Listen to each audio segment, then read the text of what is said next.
What's up, everyone? Welcome to Season Gaming Bitcast. This week, you got episode 95. You have myself, Ainsley Bowden, and Dan Bacon and Eggs Rodriguez coming back with another new shirt. I think I might have had this one on, but I don't remember. So it might have been like underneath a... Oh, like a hoodie or something? Yeah.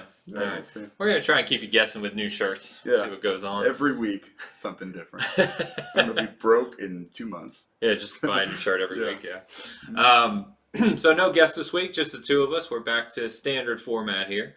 And we will kick it off with our weekly poll. So I kind of went broad on this week's poll. So basically, what is your most anticipated game of 2020? Put that out to the audience. Sure. I know that we've talked about it, but this, as of right now, already has nearly 3,500 votes. And Holy crap. Yeah, a lot of people chimed in on this. So as always, you only have 4 options on Twitter. So I put Cyberpunk, Last of Us 2, Halo Infinite, and then Doom Eternal I picked as the 4th one. So long story short, Cyberpunk seems to be the winner here, 41%. Sure. That's not really too surprising. What is more surprising is maybe it's not surprising, but Halo Infinite, and it happens to be Master Chief's birthday today. What? So, we got to celebrate. Nearly 30% said Halo Infinite, and then Last of Us 2 at 22%, give or take, and then Doom Eternal with only nearly 8%. So I think the kind of Cyberpunk, Last of Us, Halo were the big 3, and then you got a lot of people commenting about some other games. So we got a lot of Final Fantasy VII remakes. That makes sense. Resident Evil 3 remakes. Sure. And Animal Crossing. That doesn't make any sense. I still don't get it. I'm never going to, but that's okay. You know what, though? I haven't played an Animal Crossing game for so long. It might be something to kind of jump back into. You've probably already bought it. Yeah, I probably have. Let's not make assumptions here. So we did get a few other smaller ones. Baldur's Gate 3 came up a couple times. Ori came up a couple times. And then, of course, you always get that one person who just throws something out there that you would never expect. There's about 50 AAA games coming this year.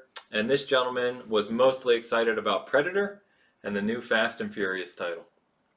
Okay, I kind of get Predator because it looks a little bit interesting. It does. It looks pretty good. I mean, did he see the trailer for Fast and Furious? No offense. I love you, buddy. Yeah, I didn't want to ask questions. Okay. Yeah. I don't know where it would have taken us. Yeah. I'm going to ask the question. Did you see the trailer?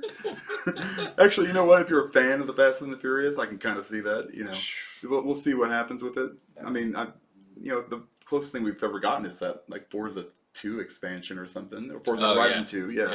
And that was actually kind of fun. I think it's kind ludicrous. Of fun. You could 100% it in like 2 hours. Yeah, that's right. I did that. Yeah, that's true. Awesome. So anyway, good stuff there. Clearly, I tweeted yesterday just a list. I thought of every big 2020 title and wrote it as short as I could so I could fit as many as possible in a tweet. Yeah. And the list was like 50 games, and I'm still leaving some out. Yeah, we're complaining now, but we're screwed. Oh, yeah. A bunch of people are like, I don't know how we're going to play all these games, but we're spoiled rotten. So it's a good problem to have. Yep, 100%. All right, so did not expect this. We're going to jump into the news, and I just put this first because I didn't see this one coming. Yeah. Super excited about it. And people ask me, I don't normally curse on Twitter, but my first response, I just typed out what came into my head, and I just said, well, fuck me sideways. Yeah. Because there is a Last of Us TV show coming to HBO, written by Neil Druckmann, of course, from Naughty Dog, creator of Last of Us, co-creator, and Craig Mazin, who wrote, and I don't know if he directed, he wrote Chernobyl, which is a highly celebrated show on HBO. That's going to be telling the story of Joel and Ellie. They better get it right, goddammit. I mean, how can you screw it up? You've already written it once. Well, yeah, I know, but the actors, right? Like, they have to... Oh, yeah. You gotta see I never how they thought pull about that the off. actors. Yep. And Nice. it's coming soon, is what the HBO tweet said. Now, obviously, there's no context there if it's this year or what, but the other interesting thing here is that they said that PlayStation has teamed up with HBO Studios for TV shows. Man, can you imagine? Yeah, so, I mean, Uncharted is this whole movie that's been in flux forever. Who knows if that's coming? Last of Us was supposed to be a movie, apparently, and they turned, kind of like they've done with Halo, right? Yeah. Screw the movie, let's go to a series. I think this is the better idea anyway. Me too. Yeah, Me too. 100%. Yeah, if you notice the table is slightly higher over here. That's because underneath here, my excitement is showing. I am so pumped for this like show. It's unbelievable. Like almost probably on the level of like The Witcher. Oh yeah, You know, I me mean, too. it's so, and I love HBO. I mean, I don't know if they've done anything bad in the past, but I It's high watch. quality stuff. Well, I watch Curb Your Enthusiasm. There's a show called Avenue 5 that I just found. It's awesome. McMillions. Go watch that crap if you want some good documentary stuff. But I mean, you know, Silicon Valley, and they've always done good shows Yeah. to me. You know, High production. yeah, high production. So this is super exciting. I don't know, like I was thinking like who the actors should be and stuff like that. I just can't put anybody with Joel or really Ellie. I didn't really think about Ellie too much, but Ellie's always been Ellen Page. Ellen Page. Yeah, Yeah, but yeah, she's not going to do it. No. 100% not going to do it. No. Even though she still looks like she's, you know, She still that looks age. young. Yeah, she's not. No, that's not Well, happening. she's young, but not that young. No.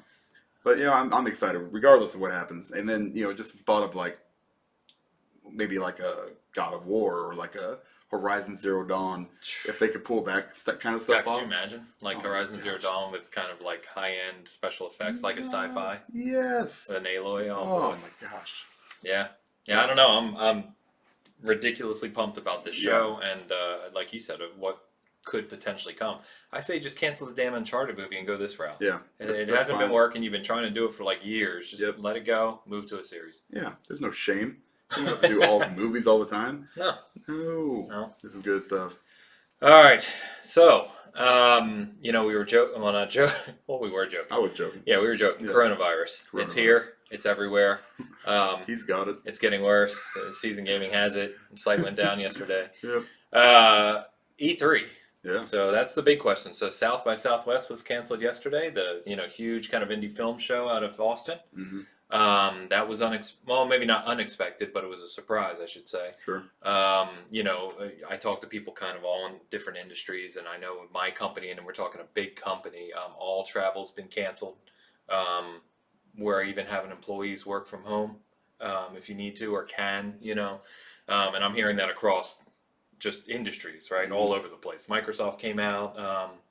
Some of the development studios came out, said they're allowing everyone to work from home. It's just, it's really clamping down on everything. Yeah. So, you know, ESA put out a formal statement saying, obviously, monitoring closely with the show being in June. You know, historically, I think what some people have said, and there's all kinds of misinformation. So if this is wrong, don't kill me.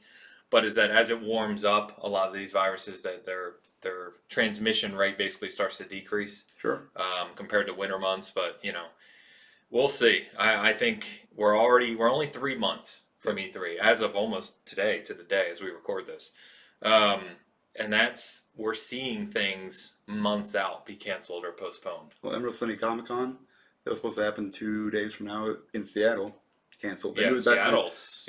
they moved it back to the summertime, I think. It said summer 2020. Okay. So actually talked Same to a with guy. GDC. Yep. That was supposed to happen. Yep, talked to a guy that said he was heading out there, and that was, you know, 3 or 4 days ago. So they just recently canceled that too. Okay. I don't know what they're gonna do. You know, I mean. Oh, and not to interrupt you, but never mind. Go ahead. Finish that thought. That's it. I mean, it's just, you know, what do you do? The economical impact, you know, huge. I mean, I think I saw somewhere where it says like $350 million to the city of Austin just from, you know, but you look, it trickles down to everything, you know, it trickles down to waiters and, you know, staff and, you know, restaurants, tourism, you know, drivers, airlines, you know, drivers, Uber, everything. Oh yeah, it's insane. You know, and is it the right thing? I don't know. I mean, I'm not a virologist. I don't know how bad this is, you know, and but you know, I guess better safe than sorry. You know, I just, you know, remember that, you know, you go to stores now and everything's sold out, you know. Yeah, it's crazy. Sanitizer, antibacterial wipes, alcohol, aloe vera, you know, all this stuff that, you know, that people are picking up. You know, my biggest worry is that, you know, people are going to need this, you know, down the road. And, you know, like the doctors and the hospitals, you know, people are just kind of buying everything up and causing shortages, which is going to cause, I mean, that's going to be the biggest impact, I think, is that it's going to be economical. And if they cancel E3, I can't even imagine what kind of economical impact that's going to have on Los Angeles. And they're ready in a state of emergency. So we'll see it and just keep monitoring it. And I hope everything turns out okay and that, you know, people are able to go to this thing, you know, even if it's in a limited capacity, you know. Yeah. You know, That's what I'm hoping is even if it's not everything that we had hoped, right? I Right. hope the event still goes on to some degree. Yeah. Wash your fingers, guys. Yeah, it was, and Wash your then damn hands. before you cross your fingers, wash your hands. Yeah. Um, the other thing that was really kind of bizarre, and I don't know if you saw this, but I Am 8-Bit, pretty big company, Yeah. they do collectibles and stuff. They came out yesterday out of nowhere and basically said we're, unfortunately have to announce that we're dropping out as creative directors of E3. We had a planned kind of evolutionary experience planned for E3, and we've parted ways. The weird part about the statement is nothing to do with coronavirus. Right. So Well, there's. I think I saw there was some stuff going on behind the scenes as far as like leadership. that's what I stuff like mean. that. Yeah. It sounds more like, so this E3 is in kind of a mess right now. Right. Because you're in the middle of this huge virus where every other big event's being canceled. Mm-hmm. You're having creative directive disagreements, I guess, 3 months out. 3 months out, you should know what's going on at every step of the way. I mean, it should be done. It should be all planned out, ready to go. Yeah. Yeah, it's not looking good. It's not looking good. Certainly not. And then the weird thing is that people may, we keep talking about this, right? But Microsoft kind of holds their own E3 in their own theater and everything, and who knows what they're going to do. EA does their own thing as well. So even if Convention Hall is kind of limited or something happens there, or the other one's going to be canceled too, is the whole thing going to be across the board? Yeah. I don't know. But it'd be super disappointing because I was telling people, obviously it's a console launch year, so all kinds of big things going on. I already have my trip planned, booked everything with a bunch of the guys we know and like, and staying at the house, getting to meet people I've never met in real life. Got my media badge earlier this week. It's like everything was lining up to be perfect, and goddamn coronavirus. Damn it, Corona. I know. Damn viruses. Viruses. Anyway, so we'll see. I guess we'll just keep an eye on it like everyone else, right? No one's telling how bad this thing is going to get yet. I see there's a lot of mixed information, and I try to read the actual scientists and doctors stuff and see what they say. And You know what I like to watch? Dr. Drew. Love that dude. Dr. Drew. Dr. Drew. Oh. He used to do like those. He used to be After on hours with Dan Grover. yeah. But let me tell you something, guys. The guy knows his stuff. Well, he's a And real doctor. He's a real doctor. Yeah. Yeah. Now, go watch some of his little podcasts. He had a couple of them on there. Just a little free promo for him. They're really good. Except his wife's on there as a producer. No offense. She can talk. Like, interrupts him every 10 seconds. If you can get past that, he's actually got some really good information. and it's more of like a, from a nice calm standpoint where, you just explain the facts. And that's what we really need anymore.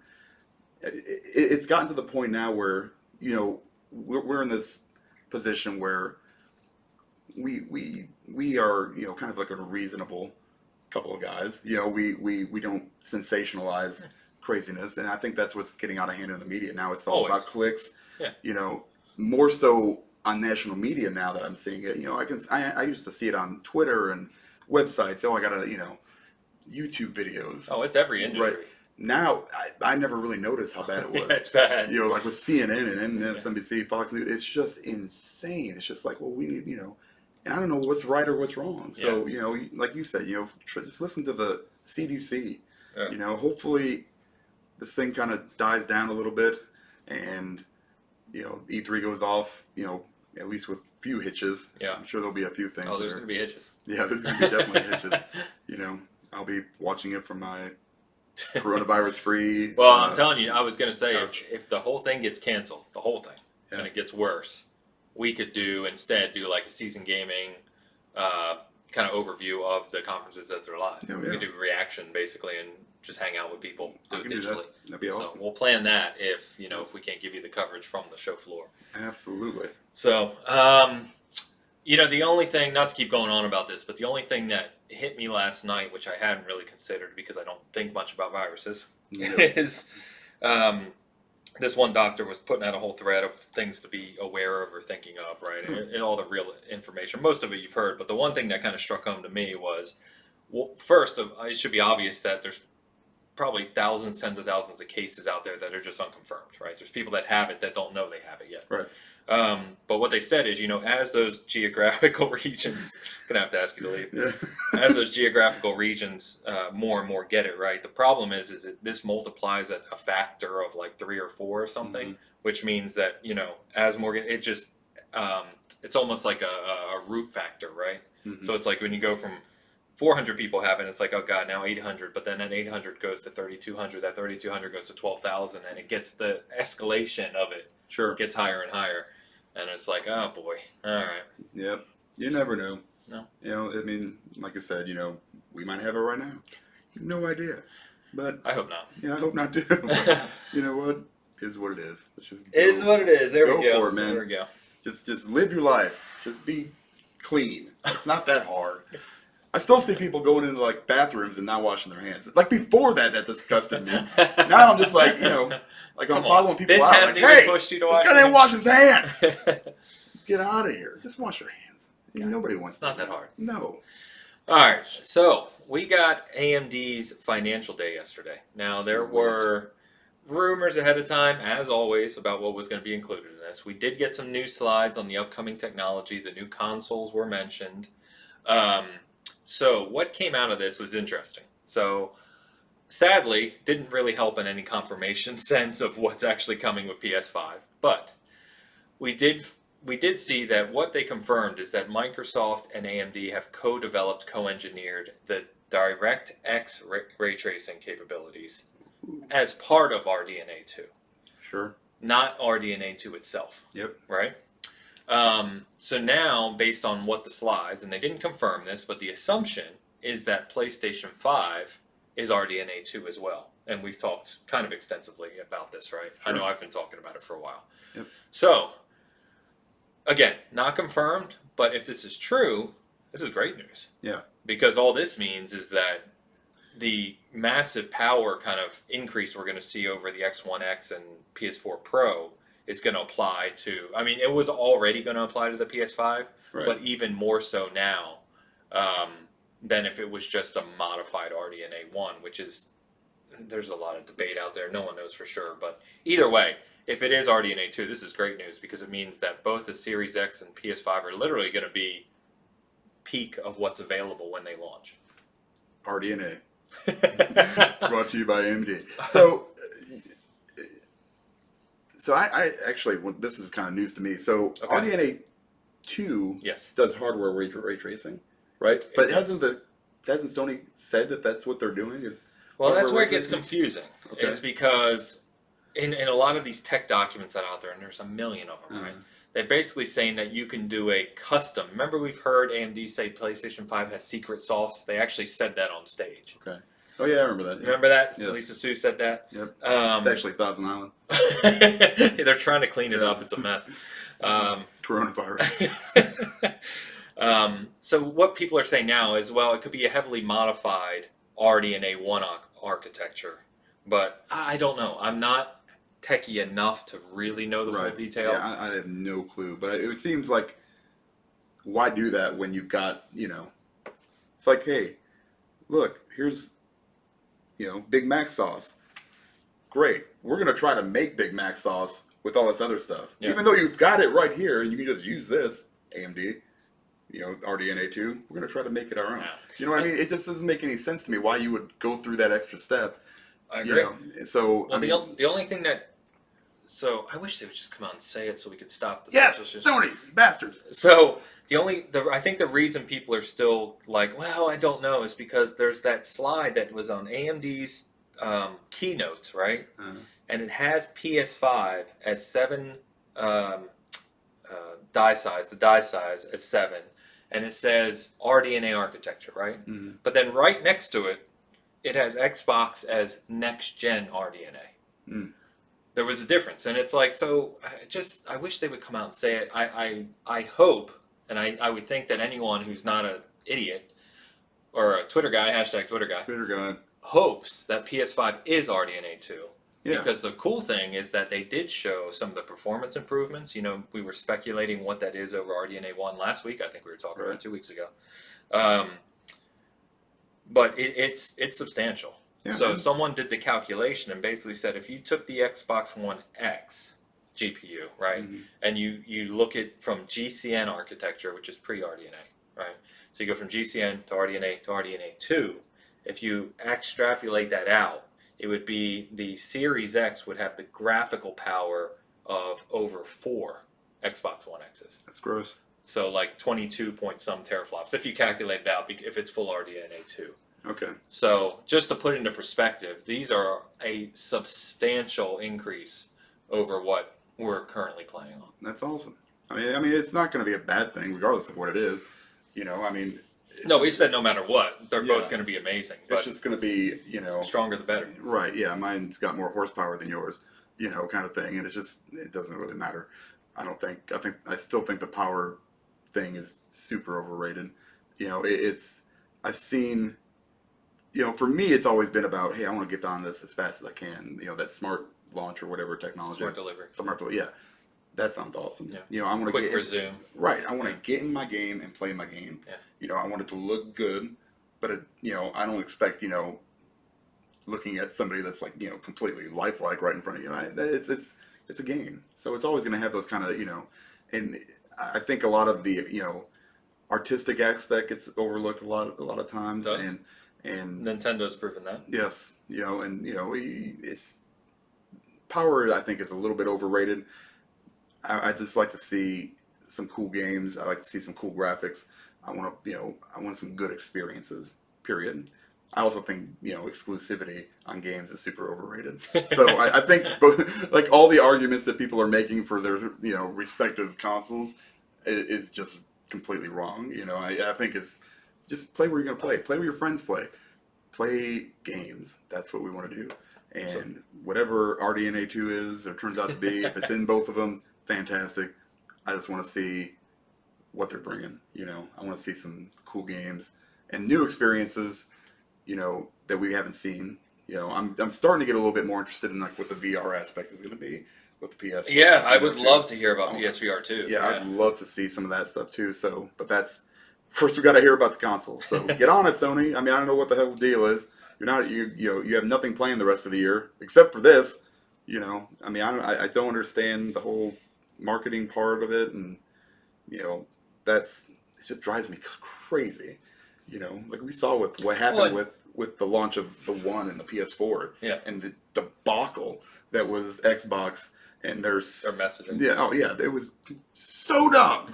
You know, and people wonder why. You know, people were like, I'm not buying that. You know, and it's that kind of thing that people are going to look at, like, hey, here's my disc, you can borrow it. You know, that super simple PlayStation ad or whatever. And that's the kind of thing I think that gamers really are going to gravitate to. You know, more so than all the technology part of it. I think it's just going to be, can this run this? Does it do a good job running it? We've talked about it. Ease of access, digital library. Yes, transfer exactly. over.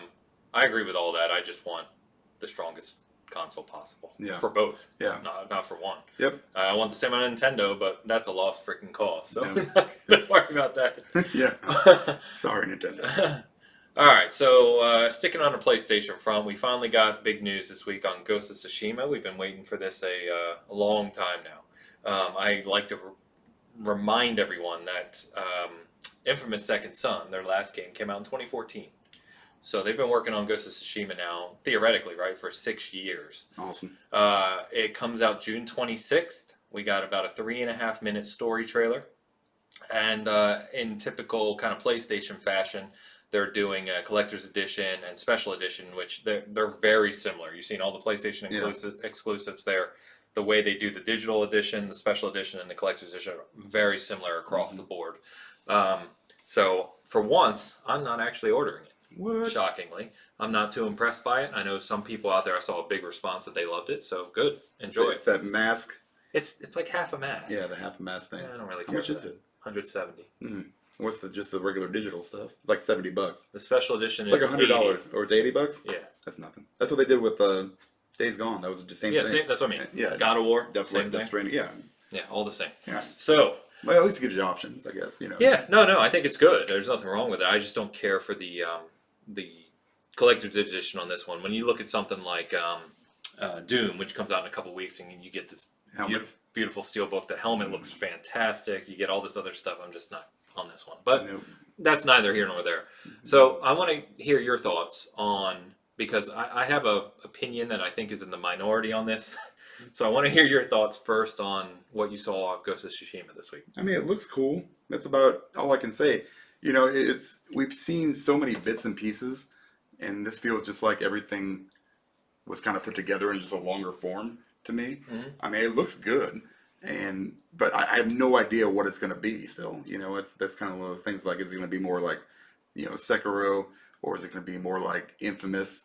You know, kind of like their old thing where it's more accessible to people. That's what I want. You know, like you said, I want accessibility. You know how I feel about super difficult games. I hate them. So, I don't think Sony goes that route. No, not no, with no. a first party game. I don't think they will either. So I'm hoping it's really good. I'm still, you know, I'm going to buy it day one, of course, because I buy everything else. I'm excited for it, but you know, I'm still, you know, Cyberpunk Okay. out there. You know what I mean? No, no, this is good because you and I are on the exact same page then. Yeah. Because the way you stated that if you look at the marketing, Sony are brilliant at marketing. Nobody beats Sony at marketing. They're the best. If you look at the way the game's been marketed, we have seen video essentially 98% of the time, and this was no different. You saw a little gameplay, but it was really cut in a way that was movie-like, like you said, almost pieces put together in a long form, and it looks beautiful. Love the setting, love Samurai. Like you said, I'll be there on day one. Can't wait to play it. But there's context to your point, we still don't know what this game truly is. We still don't know what the mechanics are like. We saw this exact same style of marketing for Days Gone, which came out as a mess. Yeah. And obviously didn't review heavily. I know some people love that game. But we see the same type of marketing and camera angles and movie-like. It's the same thing for every Sony first-party game. Right. Some of them, like Uncharted 4, Last of Us, are absolutely brilliant, in my opinion. Last of Us 2, we've talked about. I'll continue to talk about every week until it comes out, and probably for years after. But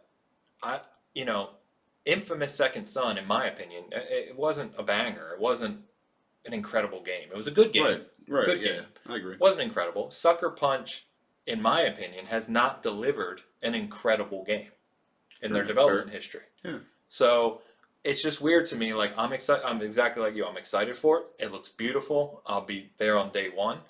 But these people who are acting like, oh my God, this is going to be the game of the generation. You see this crazy hype. I don't see that stuff. Oh my God. People are saying their most wanted game of the year. They've been waiting years for this. I mean, they're just going nuts over this. And I'm like, I don't think there's any context of developer history, what we've seen, any of that. That's fair. I mean, yeah. I mean, it's, Death Stranding kind of had that same, that was riding on Kojima most of the time, right? Yeah. So. And then they showed gameplay, and we were all like, Right, and then yeah, but you're right. I mean, just like they do those releases and the special editions the same way every time.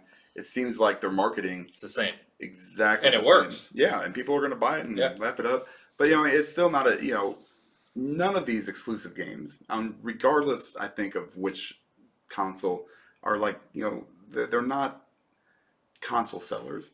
They're a very small percentage. Spider-Man's sitting at about 12 to 13%. I was going to say, I think Spider-Man is, but that's more because of the IP. Right, yeah, that's partially that, the IP, and then, they had huge sales on it, like as far as like the $199 like discounts, bundle. Yeah, right, yeah, like gigantic discounts on the game. You could get it for like $20 with the DLC at one point. But that's fine. The more people that play it, the better. But you're looking at 13 million copies on a console that's sold probably 10%. Yeah, it's probably right around 10 to 12%, and that's their best.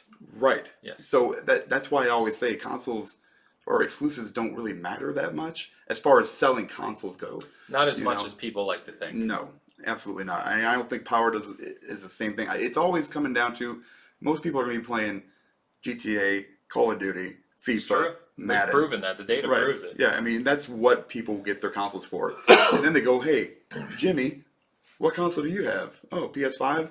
Great. That's the one I'll get because that's where we can play together. But that's coming to an end with, crossplay and stuff. So I get what you're saying totally and I'm not sure. I'm glad I didn't see any of this because I might have had to say something. But not to interrupt you again, but Ghost of Tsushima was another one when most anticipated poll of 2020. And that's fine. Yeah. I mean, anticipate what you want, but until we get it in our hands, we're not going to know, right? Yeah. Hell, Could be brilliant. Could be awesome. Yeah. You know, Halo Infinite might suck. I'm just Oh! saying it.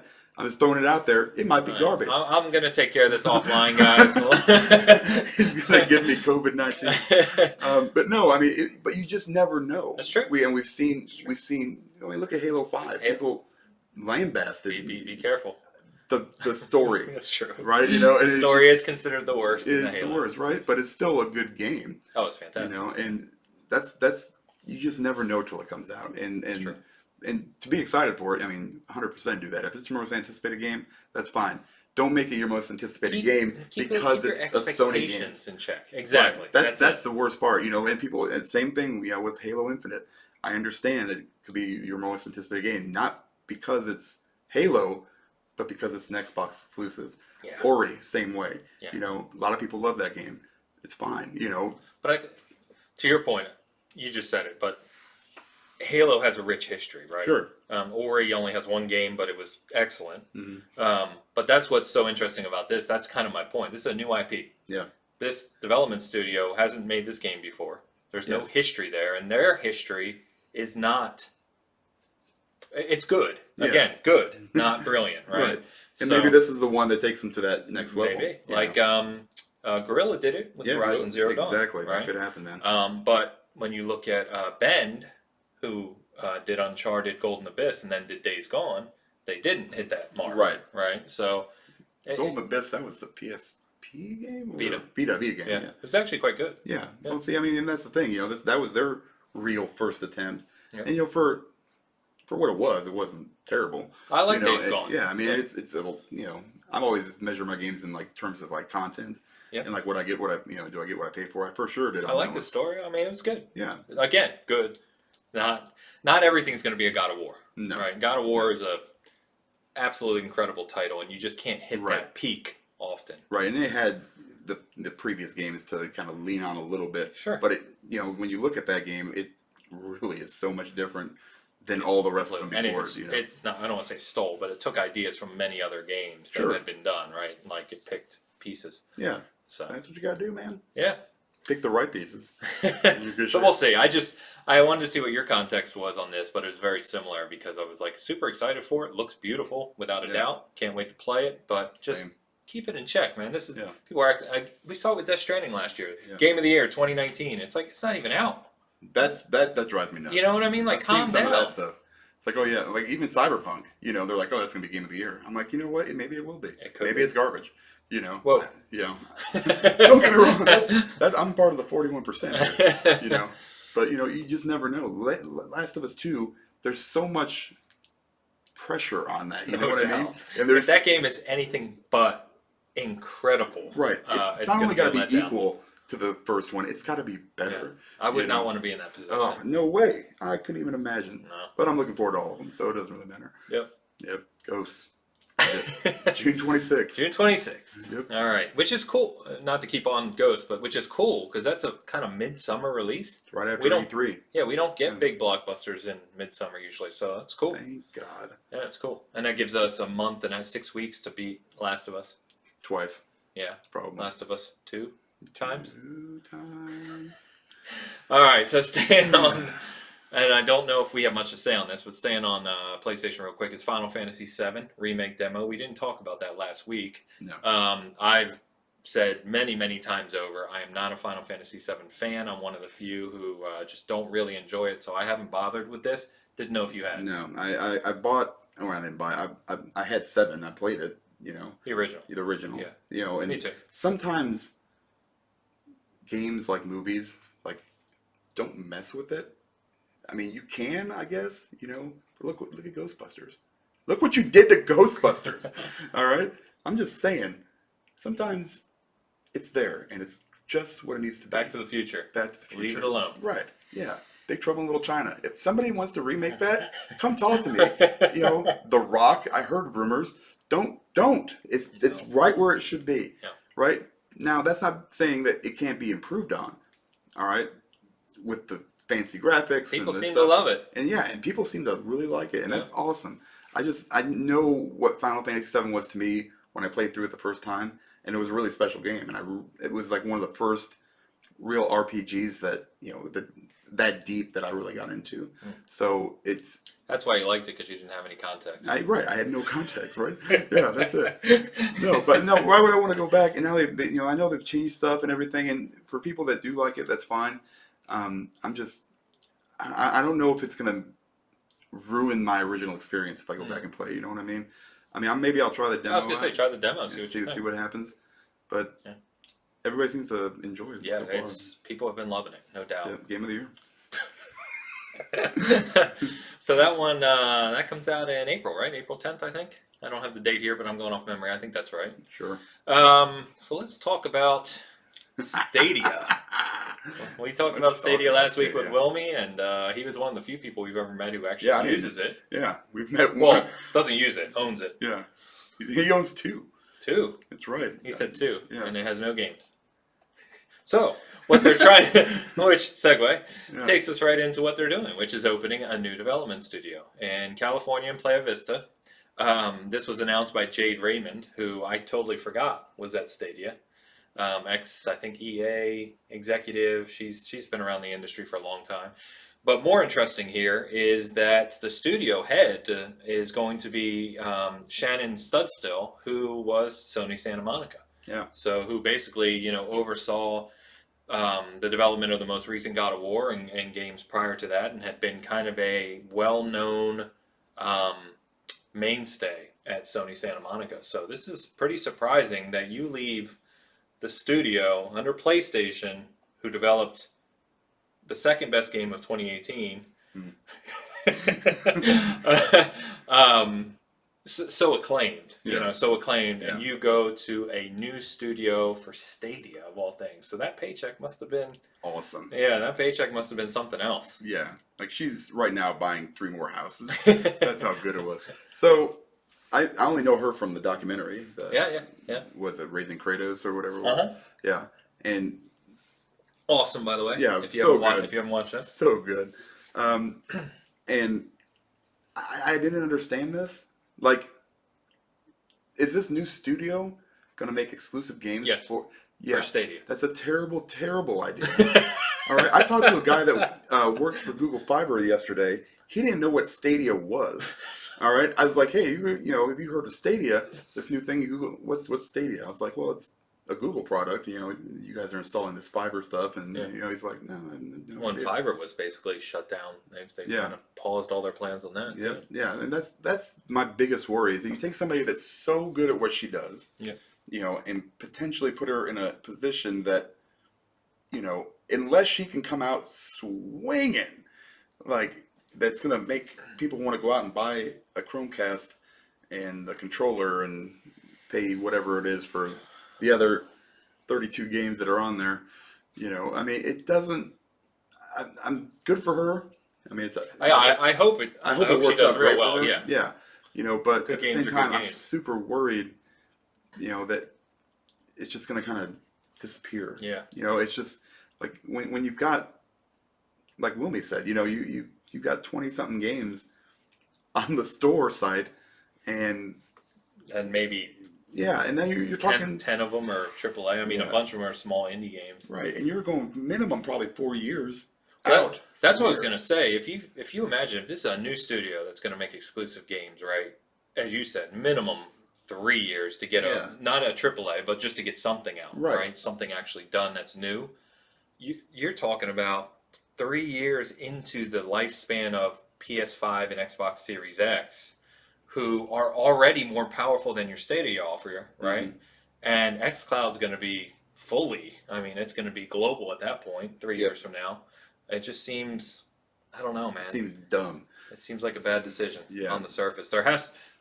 She's obviously a smart person, right? So she knows her stuff. Yeah, there's something there. Maybe she's looking at this as a paycheck, and in 5 years she retires. I don't know. And again, who are we to judge people's, She's probably making 10 times what I'm making, and I'm going to tell her what to do. My like I said, the biggest worry is that Stadia actually doesn't do anything, which it hasn't yet.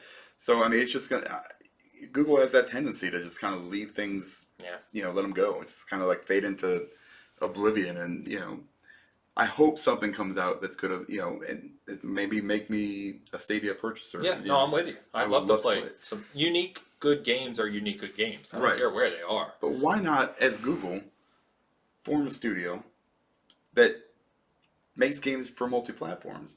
Because that's where you're going to make your money.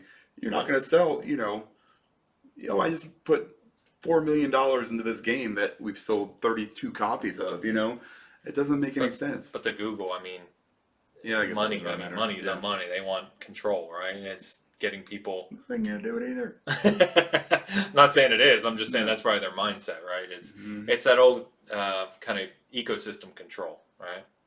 And I'm not a big fan of Google to begin with, but if Stadia had a good offering, I'd still check it out. Oh yeah, So, for sure. Anyway, we'll see what comes of this. Yumi Yang was named the new head, by the way, of Sony Santa Monica. Also in the documentary. Also in the documentary, 19-year veteran with PlayStation. I know Corey Barlog posted about, loving Yumi and fantastic relationship there. So in terms of Sony Santa Monica, I don't see a hiccup. I think they're going to be just fine. And God of War 2, which is no doubt in development, will probably be amazing when it releases in a few years, I'm sure. Yep. The only other thing that came out this week, which was kind of interesting, I guess, is that the senior combat designer at Sony Santa Monica on God of War, the guy who did a lot of the combat, he did a not documentary, he did a YouTube video about the boat mechanics. Mm-hmm. He worked on all that stuff as well. He was a veteran of Sony Santa Monica and BioWare.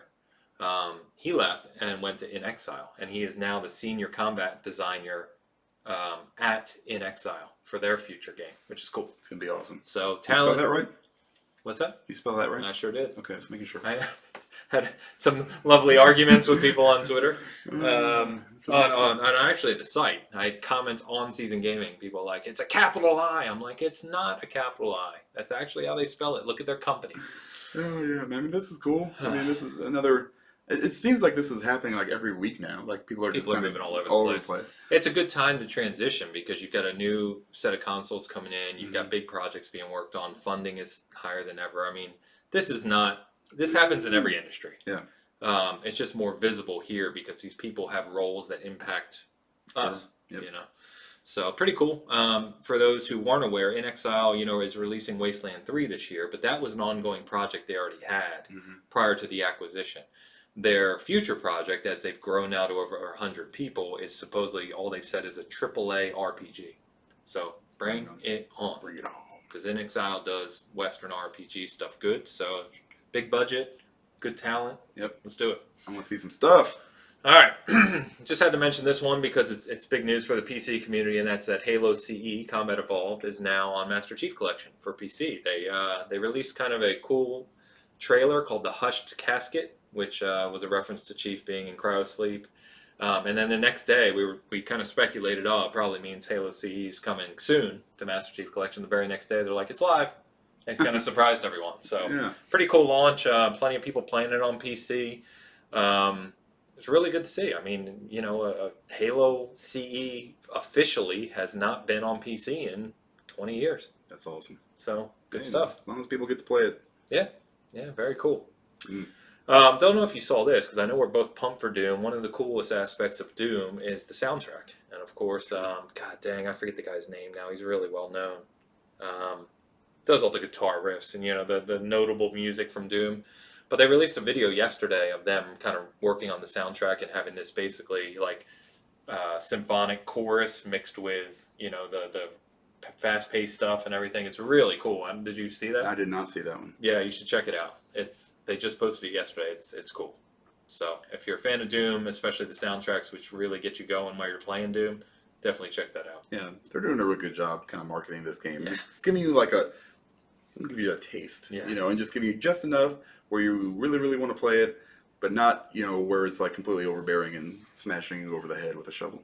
Yeah, it's going to be a big launch. Yeah. It's probably going to be, because if you think about Bethesda, their past few launches have been poor. Yes. You had Fallout 76, which obviously goes without saying. Yeah. Wolfenstein Youngblood fell flat. Mm-hmm.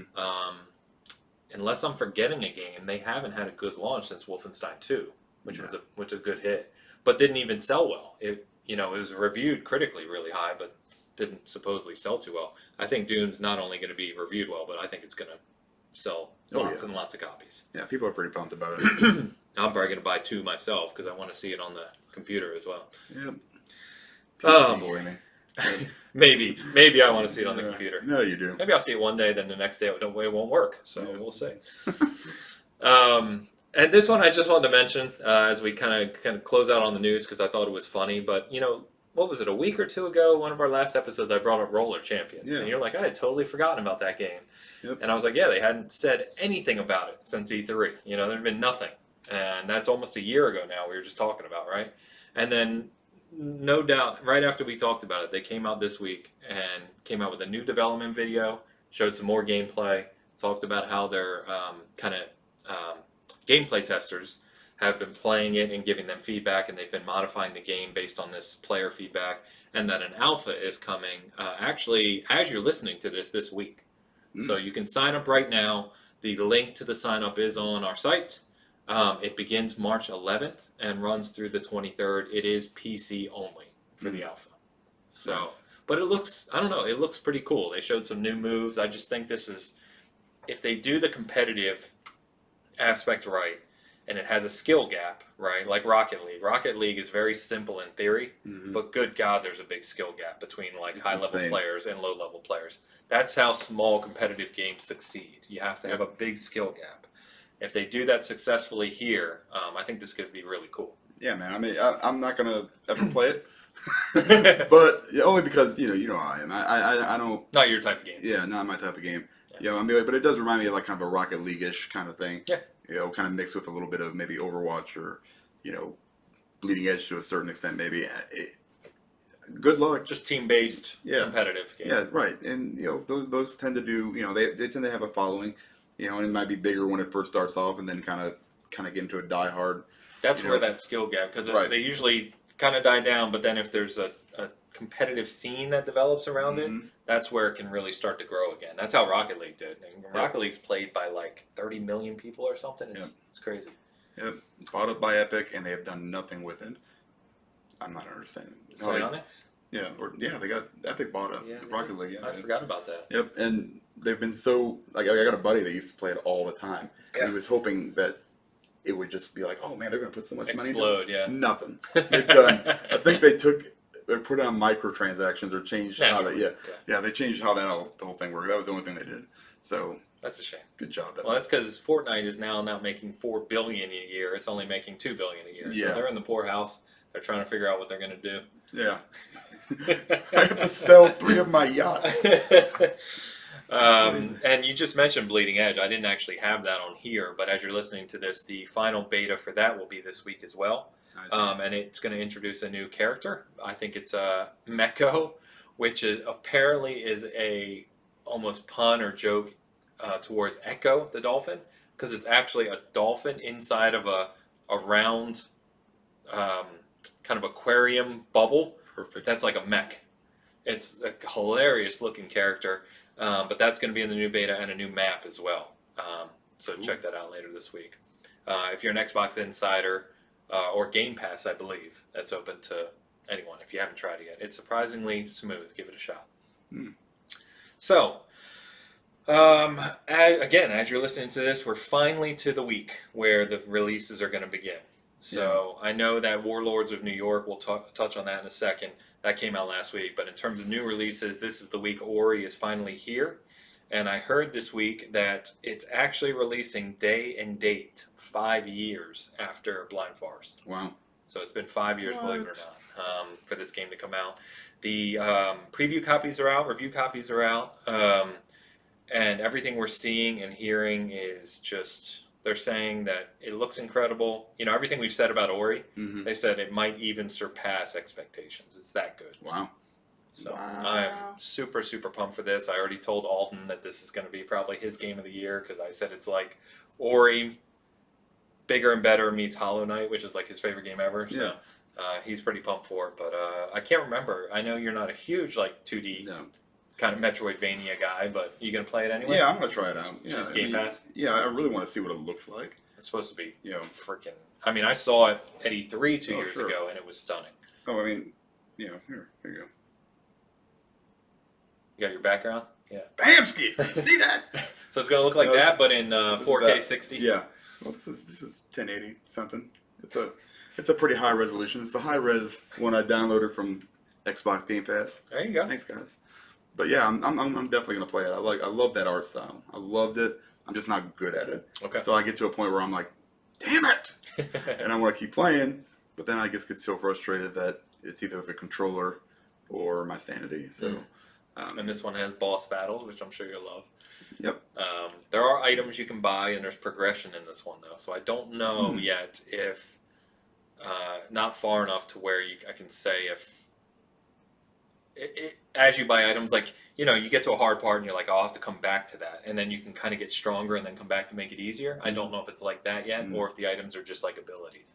Okay. I don't know. Yeah, we'll find out. So we'll see. Because the first one, you didn't really have it. You had to beat it the way it was. Yeah. There was no difficulty scaling, if you will. Right. So, but it wasn't hard. Yeah, it wasn't too bad. So anyway, we got Ori this week. Obviously, Animal Crossing, which, you know, we'll have to find someone to come on and talk about because I don't think that's going to be our realm. But then Doom right after that, and we just kind of kick into gear. Then you got April, you got Resident Evil, Final Fantasy, then you've got Last of Us a couple months away. Can't wait. Awesome. So, Division 2, you want to touch on it? Warlords of New York? It's awesome. It is good. Really good. It's basically everything I liked about the Division 2, and then, you know, The good stuff from part 1? Yeah, the good. Yeah, they basically simplified it to, you know, it's weird because when I started playing, I was like, I'm now re-confused because I was trying to figure out. I went through with you and you explained a lot of that stuff when we first started Division 2. Yes. About how gear sets work and all that other stuff. So I finally picked up on all that. But then they came back and they changed a whole bunch of stuff. Yep. So I'm like, damn it, I got to relearn what I just learned. So, but I love it. I mean, it's more straightforward now. Right. It's a lot more. Yeah. Once you actually peel it away and you're like, oh, that's not, you know, as hard as I thought it was. Right. So I really enjoyed it. You know, I'm still playing it, obviously. Haven't finished it quite yet. I'm close to 40. I think I'm at 38 or 39. Okay. So It's hard. It's hard. Yeah. There's some parts in it where it's just so ridiculously frustrating. Like some of the boss battles. Overwhelming. Unbelievable. And you don't usually hear me say that. Yeah. Like I ran through Division 1 at top level by myself without any hiccup whatsoever. Yeah. In fact, I could beat some of the ones that, you know, you could upgrade the difficulty. I could beat those solo. This is crazy. There's a lot of jumping. There's a lot of diving around, a lot of fire. Fire and shock, and you've got guys from like 8 directions, and like you're in this 4x4 area trying to avoid all this. And then when you think you're okay, a guy with a shield runs at you. And you're like, oh, crap, this is it. You know, it really kind of makes me change my gameplay a little bit. Which is a good thing. Yeah, because, to a degree. You know, I'm trying out different weapons. I'm trying out different strategies. You know, I never used shotguns before. And thank God, because that's all I ever get. I'm starting to use those a little bit more because it seems like it's more of a lot of the stuff's a lot more close combat. You got a lot of guys with like flamethrowers, the shields I mentioned. God, the flamethrowers are pain. No, they're a pain in the butt. Yeah, so if you don't get them until they, you know, before they get close to you, you're going to be toasty. Grenade people are super annoying. It's very, very difficult, but it's rewarding, you know, and not to the point where I want to punch something, you know. So I've really enjoyed my time with it so far. Probably finish it up this week, I'm guessing. At least, you know, the main stuff. Yeah, and, you know, I'll have to go back and do a bunch of side missions and stuff, but I've having a ball with it. And other than that, I kind of touched on a Borderlands 3 DLC a little bit, and then a little bit more Fire Emblem. Still working. I got about half the review for that. Okay. So hopefully we'll have that out this week. I'm hoping. So you've been playing tanks, huh? Yeah, nothing but tanks, man. World of Tanks. So I talked about it already, but yeah, just continuing on that. There are a lot of events going on in World of Tanks. So there was this, I think I said before, you work towards unlocking this one tank, right? And you get a discount on it. And then this week they have one of like the early reward tanks they did several months ago, which is considered like a super strong tank and really good for its tier, because there's tier 1 through 10. That's how it works, like in the strength of tanks. Really good for its tier is on sale this week. So yes, they got me to buy the damn thing. So I've already spent like a bunch more money playing tanks again, but I'm loving it. I'm just playing the hell out of it. It's just so much fun. Division 2 I've been playing as well. I do like the gear rework. So for those of you, if you're familiar with Division but haven't bought the expansion, two things to be aware of. One, as Dane kind of mentioned, there's a whole rework here. It's like Gear 2.0, they call it. And they've basically taken all the gear and gear sets and everything from Division 2. They've added new named legendary items. They've added a few gear sets. But then they made it function like Division 1.6. So if you remember when they did the huge title update 1.6 for Division 1, where it was like red, yellow, blue on your skill power, your attack power, and your defense and armor, and having ratings on those, that's what it's like now. And it's awesome. Yeah. So coming back to that game, there is so much in that game in terms of the menus and the loot and everything. And it just takes time to get acclimated back. Mm-hmm. But the thing I love always is like the loot hunt too, and because the skill gap, the level cap is now from 30 to 40, right? It gives you opportunity to hunt more loot because now you're leveling up again, and it gets stronger and stronger. They've revised gear sets. There's new enemies. Going back to New York is awesome. Yeah. I said there's two things. The other thing to be aware of if you're about to play the expansion, once you start the expansion, you take off in a helicopter, and there's a little intro video, and it's pretty cool. Once you do that, you cannot go back to DC until you finish the story of the expansion, which is decently lengthy. Yeah, it's pretty good. Yeah, so just be aware that if there's missions in the DC area or something you kind of want to finish up, don't start the New York one until that's done. Right. But no, I highly recommend it. I think it's great. I think it's totally worth the price. It is. It is worth the 30. I'm still a little annoyed that for like people like me that bought Ultimate Edition and stuff, they didn't give you a discount or something. You know, I get it, but whatever. Yeah, #1 selling game on PlayStation 2 or PlayStation 4 last PlayStation 2. Sweet. I said Division 2. PlayStation 4 last month. It wouldn't surprise me if it was Xbox too, because that's $3 deal. For $3, yeah, I'm pretty sure a ton of people picked it up. Yeah. That's actually brilliant. Yep. Like, why not do that? Everybody should do that. Yep. It's like, hey, we got an expansion coming out. Guess what? It's $2. Not like with the and it would only work with games like kind of like Division, where it's got a big enough fan base, but it's also kind of it's not like one of your mainstays like Call of Duty. Like Activision would never come out and go, yeah, we're releasing this new expansion. It's $30. We're gonna give you Call of Duty for $2. No, they would never do that. They just release a new game every year. Yeah, they would. Yeah, that we need 60 more. Yeah, no. But if they can keep this going, you know, and make it Rainbow Six-ish, you know, I mean, just keep going. You don't need a Division 3 if you just keep updating what you have, and it still looks. It's one of the best looking games on Xbox. Yeah, the lighting is bonkers. Nuts how good it is. They did an amazing job. I don't know if they introduced those weather effects like recently. They've definitely changed them because they're intense. They are super intense. Like we were in a rainstorm we were playing the other day, and I was just like, oh my god. I literally felt like I was like in my room like ducking. I'm like, I can't see shit. You couldn't see anything. There was a control point I did where they had this gigantic spotlight, and you have to attack it from there, and it was at nighttime, so they've got this thing shining right. You can't see anything. All you see is these little triangles, and so you're just kind of shooting at that direction and hope that you hit them. Every once in a while you do. There you got the charge at them. And it was just the way everything works. They did an amazing job with it. It did. And I also noticed, I don't know if you noticed, but I use DMRs and snipers a lot, right? Long range kind of headshots. Mm-hmm. And you used to be able to kind of snap to almost. Like if you aim down sights, right? And then they go into cover. And then when they pop up, if you aim down sights again, it would snap to them. Doesn't do that anymore. Nope. So it's... they've made it a lot more challenging, I would say, in terms of hitting your clean shots. Yeah. And then when you combine that with, as you said, the enemy variety, that it's much broader now than when it first launched. Just the tactics you have to use are much, much broader, and it makes you think about your skills and your weapons and everything else. So, which is good. That's how it should be. Right. That way you don't get pigeonholed and just saying, I've used this skill and this build since level 1 through 40, and I never had to change. Right. That's counter to the point of ARPG. Yep. So it's awesome. It's highly awesome. recommend it. Well, cool, man. I think that pretty much wraps us up for the week. I think for next week, we may have a guest again next week. We've got several guests kind of lined up in the wings, if you will. Just trying to work out timing, you know, as we record this. So we'll see if someone joins us next week. What was I saying? I started writing one of my long articles. Every once in a while I do kind of a really deep dive article, and I started doing that for Xbox. I briefly mentioned it last week. I've written a bunch this week, and so it should be out this week. We'll see. Obviously, I'll be sharing that. It'll be on the site. You're working on some stuff for what's the game? Goddamn. Fire Emblem. Fire Emblem. Thank Yeah, you. that'll be out this week for sure. Fire Emblem, and you also talked about doing something on Mass Effect. Yeah, we did. You've done the deep dives. The Examining the classics. examining the classics, and I was like, you know what? I'm thinking I might. Now this is gonna be Long term. Yeah, long term. But I am gonna start working on that. Get a kind of outline together because it's one of those